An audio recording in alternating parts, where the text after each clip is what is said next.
Agradecer a Deus por mais essa oportunidade de poder estar aqui em reunião pública com os irmãos e também a oportunidade de poder transmitir com liberdade ainda, que possivelmente já sendo observada, a liberdade de culto por enquanto. E que Deus nos ajude nesses tempos diferentes que caminham para tempos difíceis. Nós vamos ter que mostrar para o mundo que nós estamos no Senhor. Este vai ser o desafio necessário para todos os crentes no Senhor. Hoje nós vamos para uma segunda parte da carta de Paulo aos Romanos, no capítulo 11, e nós vamos começar a partir do verso 19 até o 24º, sendo que está interligado com o versículo 16, 17 e 18, do qual nós observamos semana passada. E trata-se principalmente de galhos naturais, de galhos cortados, de galhos enxertados e um aviso para também um possível corte de galhos enxertados e um outro estágio que é o reenxerto dos galhos naturais. De toda esta observação, cabe a nós lermos na palavra de Deus, na sequência, o versículo 19, todos estão com as suas Bíblias abertas, podemos ler, irmãos. Leitura.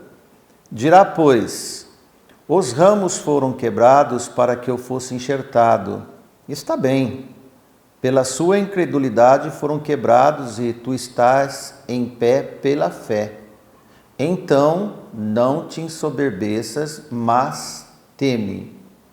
Porque se Deus não poupou os ramos naturais, teme que não te poupe a ti também. Considere, pois, a bondade e a severidade de Deus para com os que caíram, severidade, mas para contigo, benignidade, se permaneceres na sua benignidade. De outra maneira, tu serás também cortado. E também eles, se não permanecerem na incredulidade, serão enxertados, porque poderoso é Deus para tornar a enxertar. Porque se tu foste cortado da natural oliveira brava e contra a natureza enxertado na boa oliveira, quanto mais estes, que são naturais, serão enxertados na sua própria oliveira. Oremos. Senhor nosso Deus e Pai, queremos te agradecer por esta oportunidade mais, para que possamos ter discernimento, compreensão, lucidez à luz das suas Escrituras. Pedimos através do seu Espírito que o Senhor nos ajude e nos oriente. Em nome de Jesus te agradecemos. Amém. Quando o apóstolo dirige no pronome eles, terceira pessoa do plural, ele está dizendo dos judeus, como já é sabido. Na sequência dos capítulos 8, 9, 10 e 11, que o apóstolo Paulo escreveu, que na verdade é um texto só, em que ele alavanca alguns assuntos e depois retrai e vem com outros assuntos, não que são assuntos diferentes, mas são assuntos intercalados e podemos dizer até subsequentes. Paulo, após tomar uma posição firme contra a desobediência de Israel, a qual nós já comentamos com os irmãos, por isso aqui então o povo gentil teve oportunidade e ele usa a analogia de uma oliveira em que uns ramos naturais dela foram cortados e depois foi colocado ramos que era de uma oliveira brava, um chamado zambujeiro. E ele diz, tome cuidado, não fique arrogante, porque senão posso cortar, quanto mais os naturais, os antigos, que podem voltar. Afinal de contas, eles eram daí mesmo, nada custa retorná-los. Nesta observação bem objetiva para todos nós, Paulo foi ainda mais determinado com os cristãos gentios para que não se tornassem crentes arrogantes. São os chamados oliveiras bravas, que foram enxertados no lugar dos próprios galhos naturais. Por isso que nós lemos no versículo 20, o apóstolo Paulo escrever: não te ensoberbeças, mas teme. Vida em temor é a essência de um trabalhar na fé com o Senhor. Observe que não é difícil encontrar crentes orgulhosos, possuídos apenas nas suas certezas, e isto é comum da própria religião que os homens constituem quando se afastam do que Deus propõe. Isto é, uma religião sem frutos de arrependimento. Logo no início, quando João Batista veio, em Lucas capítulo 3, versículo 8, João deu um toque por essa observação, quando ele diz àqueles que estavam procurando lhe ouvir, quase que na totalidade judeus, ele diz: produzi, pois, frutos dignos de arrependimento, e não comeceis a dizer em vós mesmos. Isso é a religião do homem, a religião do ensimesmamento. Dizer o quê? Temos Abraão por pai, porque eu vos digo que até dessas pedras Deus pode suscitar filhos de Abraão. Tal qual como os religiosos de hoje, que pode se exaltar e se assegurar: olha, eu leio a Bíblia, eu vou numa religião, numa igreja boa, numa denominação excelente, mas isso não é tudo. Embora é comum as pessoas se vangloriarem por estas questões de autoafirmação. Porque não há dúvidas que os judeus se rebelaram por longos anos. Mas a observação que Paulo faz no capítulo 9, eles se rebelaram, mas não caíram de vez. Isto é, eles encurvaram as suas costas contra Deus. Por isso que os ramos podem ser reenxertados, porque eles não foram queimados. Como lemos João Batista alertar, enquanto Paulo esmiuçou o assunto, citando as advertências dos vários profetas, como nós já lemos nos estudos anteriores. Entre mais, além dos profetas, citamos Davi e Moisés também. Veja que no verso 16, que nós não lemos nesta noite, mas foi leitura da semana passada, é necessário ler esse versículo para poder compreender o desenvolver do assunto, que ele é mais profundo ainda. Quando Paulo diz: e se as primícias são santas, também a massa o é. Se a raiz é santa, também os ramos são. Veja, neste versículo nós temos duas metáforas. Já falamos a metáfora que nós lemos da oliveira. É uma metáfora que é um discernimento para poder compreender as coisas espirituais. No versículo 16, Paulo, na primeira metáfora, ele contempla os primórdios da nação judaica e viu a fé e a santidade de Abraão, como também a estatura real de Davi. O apóstolo dos gentios utiliza dessas duas metáforas a fim de exprimir a sua ideia baseada nas Escrituras, nunca fora das Escrituras. Primeiro, as primícias santas com a massa, e depois a raiz santa com os seus ramos.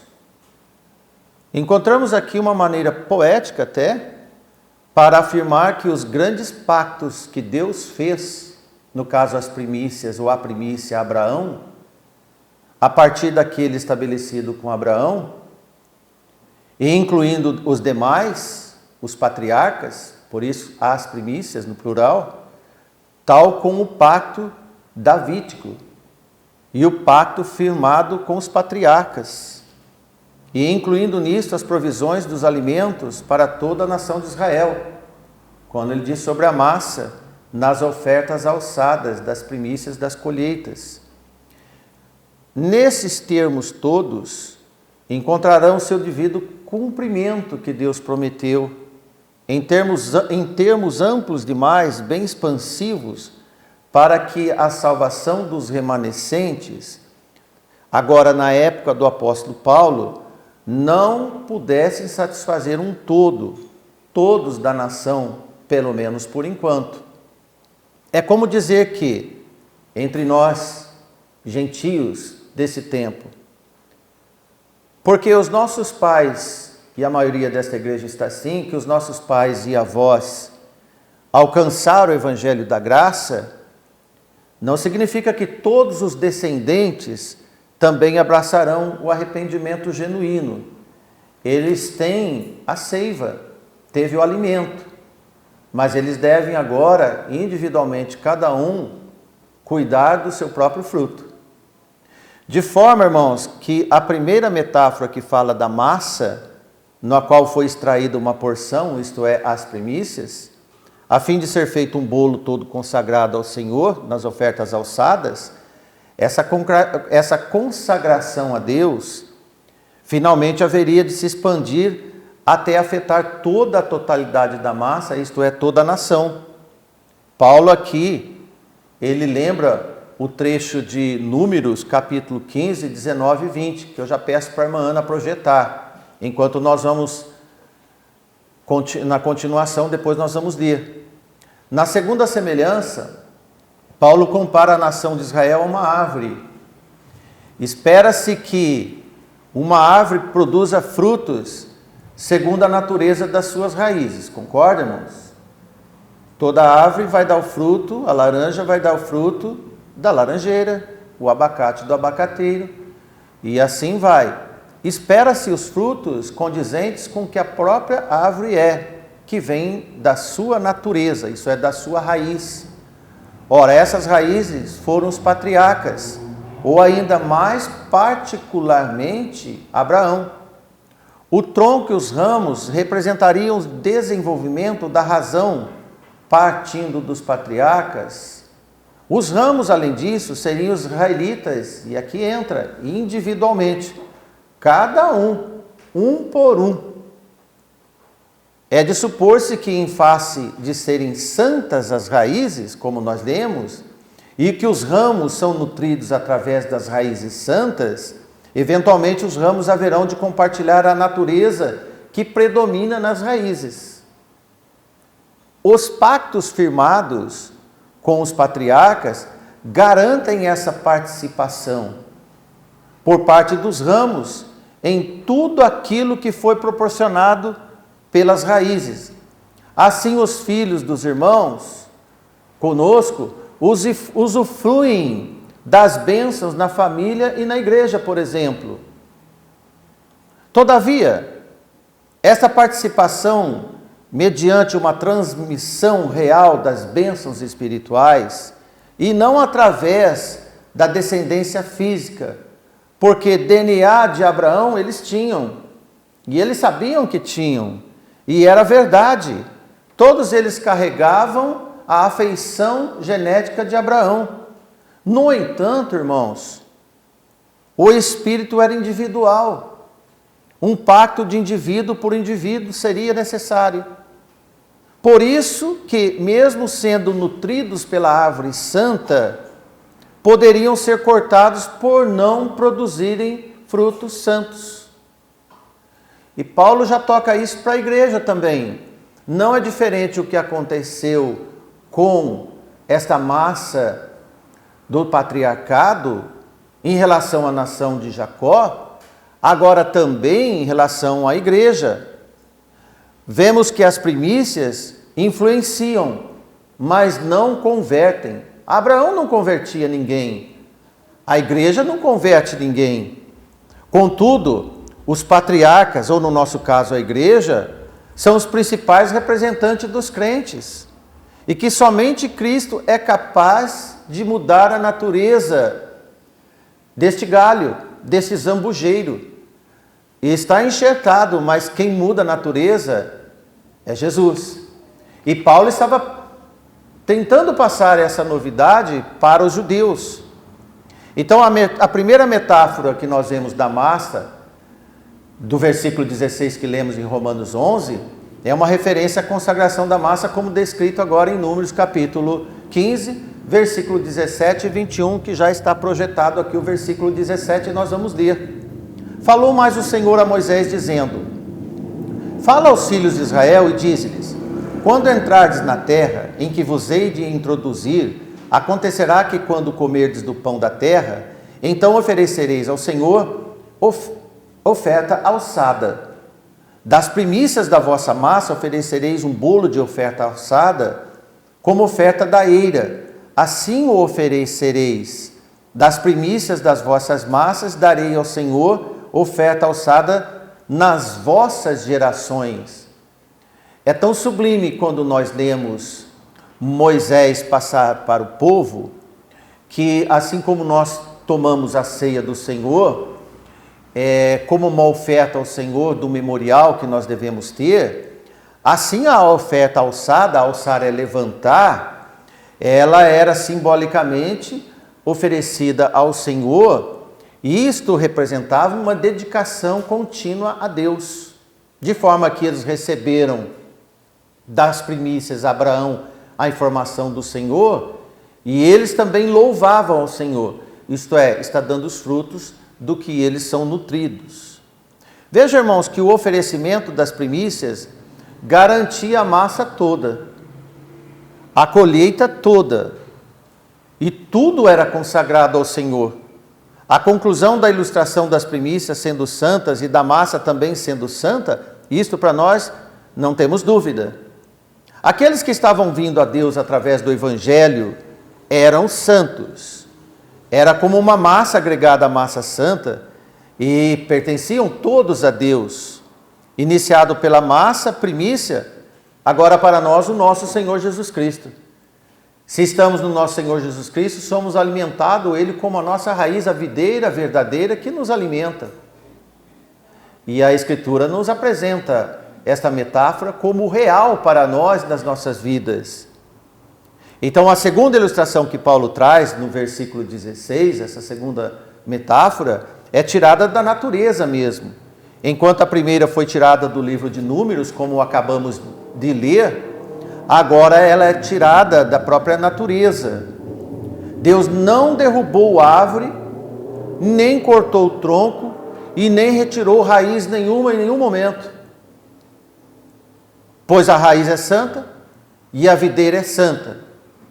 Mas os galhos, com os galhos ele mexeu, com indivíduos ele mexe. Apenas os ramos foram quebrados por causa do pecado, da desobediência e da descrença.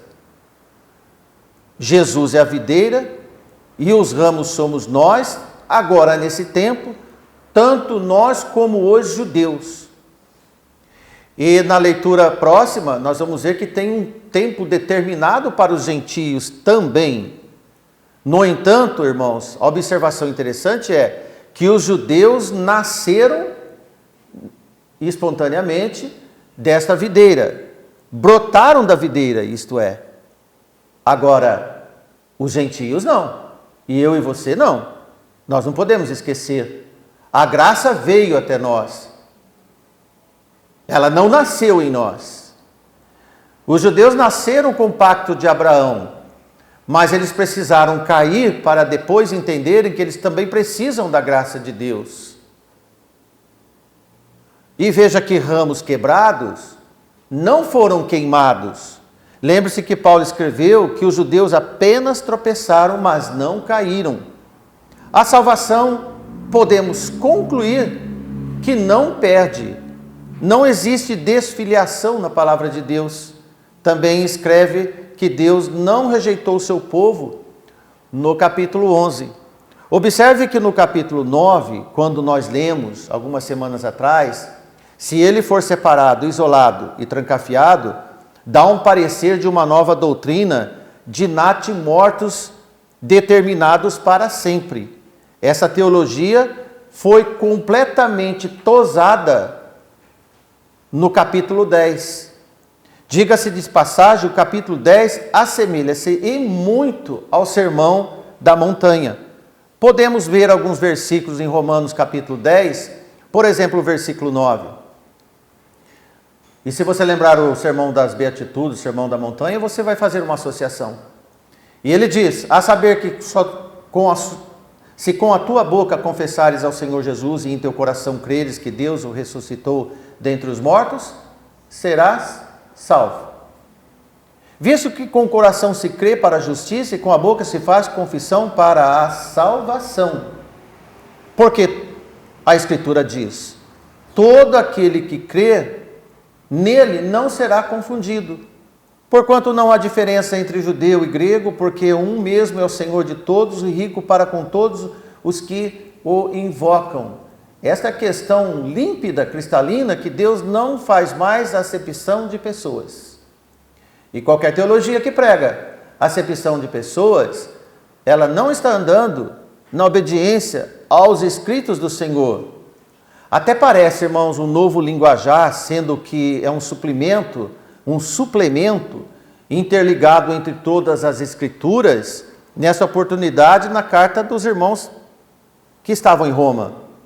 Veja que agora no capítulo 11, nessa leitura, parece que os cortados perderam a salvação, porque foram arrancados. E aí aflora uma outra doutrina em desserviço à palavra de Deus. Não há desfiliação na Bíblia. O filho pródigo, por exemplo, ele foi separado do pai, mas as portas do reino continuaram abertas para ele. E ele voltou. Embora se comportou como bastardo, nunca deixou de ser filho do pai. Enquanto os reformadores, o capítulo 9 dá a entender uma salvação engessada, para os pentecostais, o capítulo 11 dá a entender da perda da salvação. E é até interessante esses acontecimentos. Nenhum e nem outro. Deus abriu as portas para os desprezadores de Esaú. Agora os edomitas estão entre os bárbaros e gentios, misturado entre todos os homens na oferta universal do evangelho da salvação, isto é, a todo aquele que crê, garantindo Deus que não faz em nenhum momento acepção de pessoas. Recebendo a fé para todo aquele que crê, decretada pelo Messias vindo, nosso Senhor Jesus Cristo. Por isso, irmãos, que é um perigo quando qualquer um de nós ousa parametrizar o Deus que se auto-identifica como eu sou. Por quê? A sua onisciência e a sua onipresença, quando medida pelos homens ou avaliada pelos homens, a visão da predestinação e da eleição torna uma distorção, um desastre. E eles precisam de infinitos autores que se empenham sistematicamente para explicar o inexplicável. Quando Deus revelou sua identidade a Moisés como eu sou quem eu sou, isso nós vemos em Êxodo capítulo 3 e versículo 14, disse Deus a Moisés, eu sou o que sou, disse mais, assim dirás aos filhos de Israel, eu sou, me enviou a vós. Acredite, aceite, embora não entendemos tudo. Assim Jesus estava afirmando ser o sempre existente e o sempre autoexistente Deus. A nossa imaginação, irmãos, é limitadíssima. É limitadíssima e pecadora para descobrir os desígnios imagináveis de Deus. Veja o que Paulo escreve em 1 Coríntios 2 e 11. Porque qual dos homens sabe as coisas do homem, senão o espírito do próprio homem que nele habita? Assim também ninguém sabe as coisas de Deus, senão o Espírito de Deus. Ninguém sabe as coisas de Deus, a não ser o próprio Senhor. E olha, o Espírito de Deus está em nós. Nós compreendemos o que Deus deixa nos entendermos. A salvação é o que basta. Além da salvação, é um avanço num sinal que ao homem não pertence. Somos incapazes. quando se limita à salvação dos homens em todos os seus artigos. E é nesse sentido que termina o capítulo 11, quando nós lemos. Jesus disse que os salvos são todos eles que creem sem limitação. Não é razoável entrar nesses campos que ao homem não pertence. Em Deuteronômio 29 e 29, lemos assim: as coisas encobertas pertencem ao Senhor nosso Deus. Amém, irmãos? Se pertence ao Senhor, não cabe a nós querer descobrir. Porém, as reveladas nos pertencem a nós e aos nossos filhos para sempre, para que cumpramos todas as palavras dessa lei. Se cumprirmos tudo que o Senhor quer de nós, é o suficiente. E assim devemos ser. Quando Cristo voltar, e tenho comentado isso com os irmãos, tardiamente, muitos reconhecerão que certas doutrinas bandeiradas e defendidas com exaustivas e incansáveis discussões pelos homens foram todas inúteis. Esses assuntos tão exaustivos que separam os homens e tornam um palco de debate sem proveito algum na semeadura tão carente. Deixa de fazer o que é necessário, que ao homem lhe pertence, para avançar no que ao homem não compete. Então agora Paulo apresenta um novo comentário no capítulo 11, para a surpresa de muitos. E no avançar do capítulo 11, no finalizar dele, é a desobediência de todos os povos, inclusive de Judá, 11:32, se você quiser ler, para usar misericórdia com todos os povos. Veja que Deus iguala a todos num certo momento. Em Romanos 10:16, diz: mas nem todos têm obedecido o evangelho, pois Isaías diz: Senhor, quem creu na nossa pregação? Estranho para qualquer um, como a doutrina dos judeus, porque eles se consideravam sempre herdeiros de Abraão, era o enxerto da vez.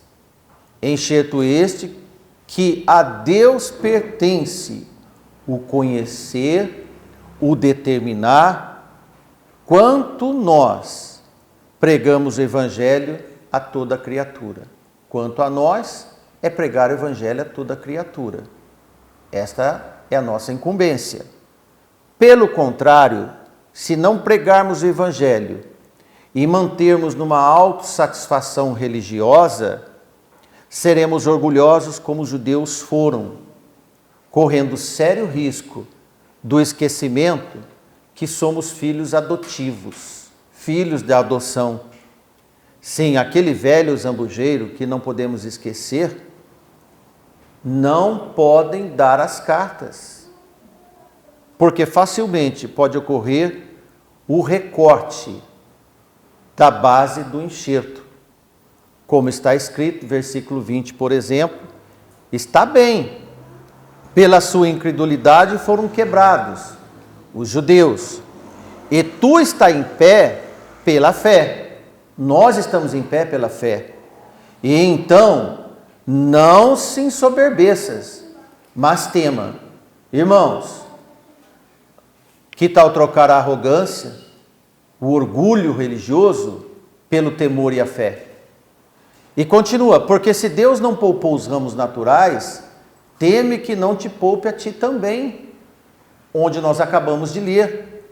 Quando alguém troca o temor pela autossegurança religiosa, torna-se soberbo. E Deus não quer soberbos. Deus não quer galhos soberbos.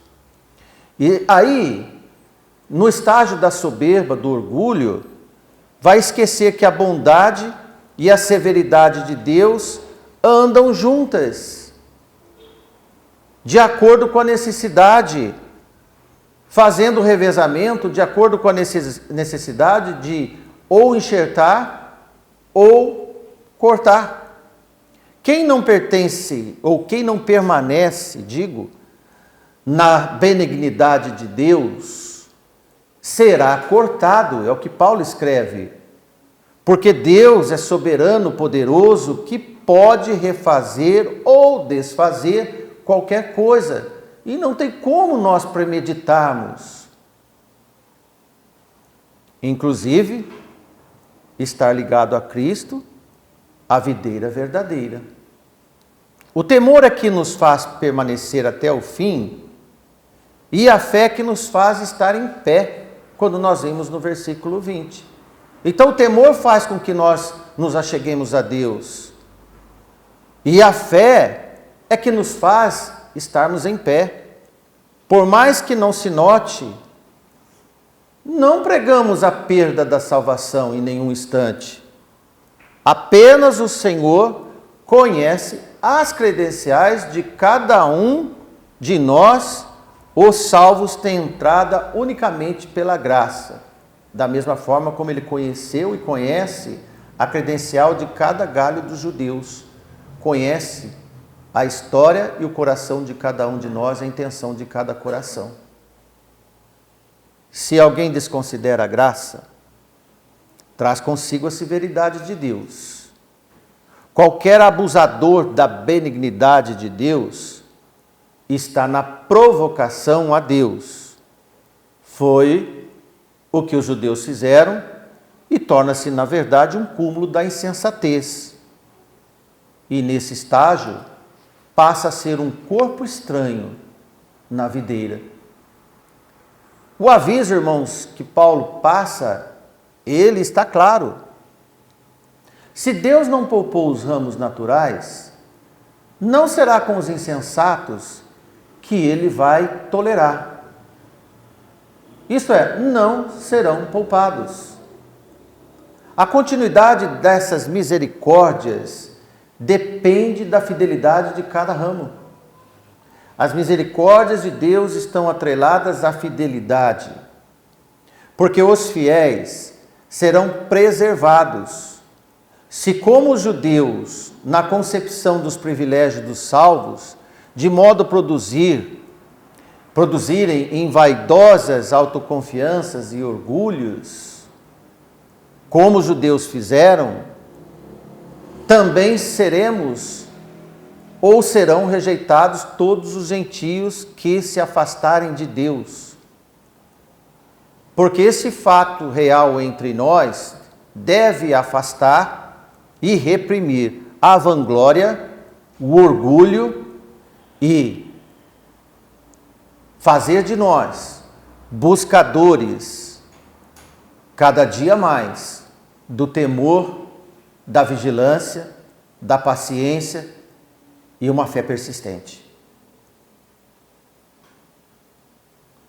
O temor se opõe ao espírito aviltado de autoconfiança, contra a qual Paulo exorta nessa leitura que nós fizemos.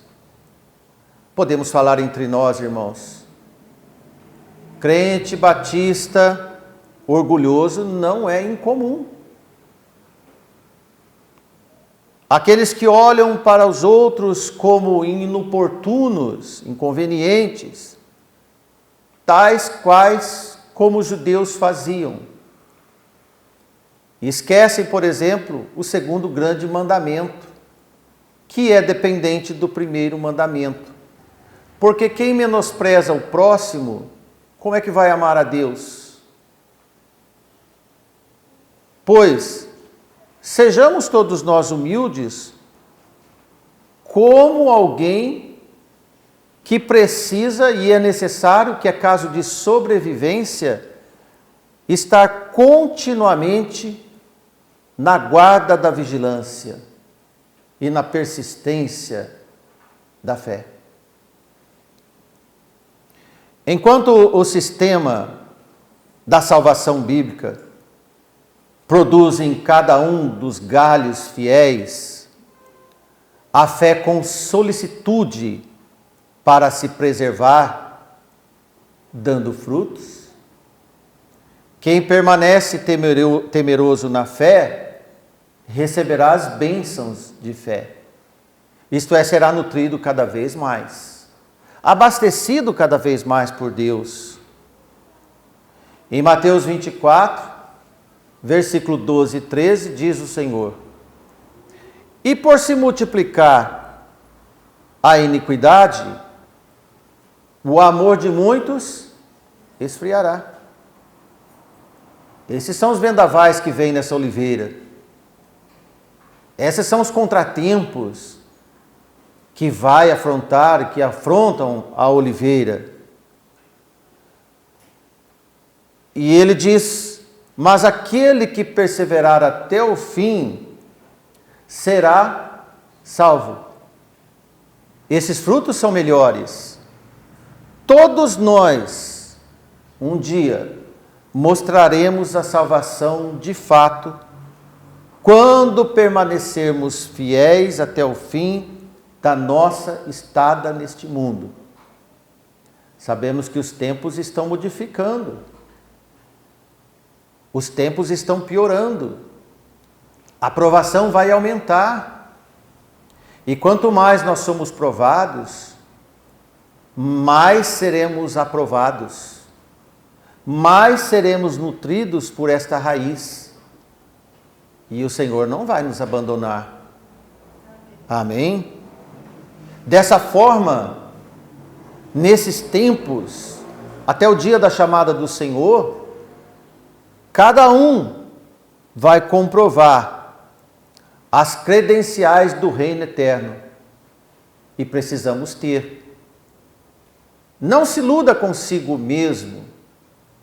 Não faça de você a verdadeira religião.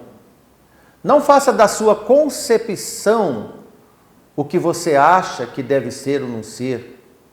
A obediência, como Abraão se comprometeu com Deus, é que fez dele uma primícia de uma grande nação pela promessa de Deus. No compromisso temeroso, até findar o dia de cada um de nós. É o que precisamos ter: permanência, fidelidade e muita fé, para que a esperança, nesses tempos difíceis, possam brotar em nós cada dia mais. Não há outro meio de conseguir o evangelho da cruz, a não ser carregando a cruz de Cristo. Nós não devemos ficar preocupados se vamos ser cortados ou não, porque isso compete ao Senhor.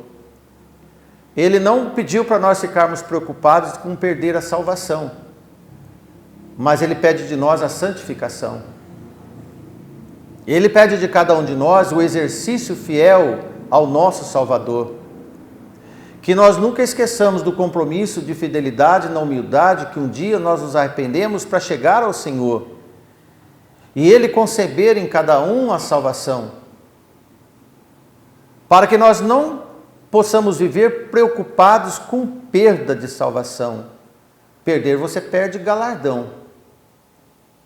Agora, a sua salvação é o que você precisa batalhar por ela, cada dia mais.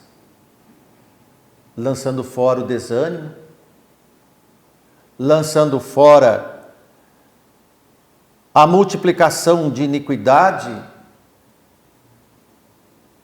Ló vivia angustiado quando via a maldade dos homens devassos. Crente nenhum pode ficar combinando com a iniquidade, porque certamente o que você tem de amor a Deus vai esfriar. E quando falamos em primícias, todos nós temos responsabilidades de levar a palavra de Deus no seu círculo íntimo, a família, na sua igreja. Porque quando você esfria, você compromete a razão da fé de muitos. A responsabilidade não cabe ao indivíduo, mas cabe ao próximo. E o próximo está tão perto de nós, assim como Deus está. Amém? Que Deus nos abençoe e nos ajude. Amém, irmãos?